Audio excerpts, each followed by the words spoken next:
আপনার ডিভাইসের মাধ্যমে এর ভেতর থেকে বাতাসগুলোকে বের করে নেয়, তখন একটা নেতিবাচক বা নেগেটিভ প্রেসারের তৈরি হয়, যার ফলে আপনার লিঙ্গে স্বাভাবিকের থেকে বেশি রক্ত চলাচল হয় এবং এখানে কিন্তু আপনার একটা শক্ত এবং খুব দ্রুত উত্থানের ব্যবস্থা হয়। আমেরিকান ইউরোলজিক্যাল অ্যাসোসিয়েশনের একটা গবেষণাতে দেখা গেছে এই থেরাপি কিন্তু 80 থেকে 90% মানুষের ক্ষেত্রেই সম্পূর্ণরূপে কার্যকারী থাকে।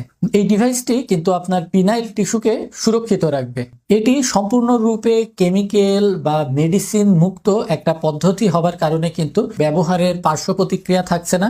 এমনকি বিভিন্ন রকম হার্টের রোগী অথবা জটিল রোগে আক্রান্ত রোগীরাও কিন্তু এই ডিভাইসটি ব্যবহার করতে পারবে এবং এর কারণে কিন্তু কোনো রকম মাথা ব্যথা, মাথা ঘোরানো, রক্তচাপের সমস্যা হওয়া বা হার্ট অ্যাটাকের মতন এই যে ভয়ঙ্কর ভয়ঙ্কর কিছু ঝুঁকি আছে, যেগুলো ভায়াগ্রা জাতীয় ঔষধ মাত্রাতিরিক্ত ব্যবহারের ফলে বা ডাক্তারের পরামর্শ ব্যতীত ইউজ করলে তৈরি হতে পারে, সেই ভয়গুলো কিন্তু আপনার এখানে থাকছে না। যারা বুদ্ধিমান মানুষ তারা কিন্তু বিজ্ঞান এবং গবেষণার ভিত্তিতেই সিদ্ধান্ত গ্রহণ করে এবং যারা বোকা তারা কিন্তু আবেগের তাড়নাতে কোনো না কোনো ভুল জায়গাতে গিয়ে প্রতারণার শিকার হয়। আমি ডাক্তার আসিফ আনোয়ার, পিজি হাসপাতালের রেসিডেন্ট, আপনাদের সামনে এই ডিভাইসের যাবতীয় প্রকার বৈজ্ঞানিক দিকগুলো তুলে ধরেছি।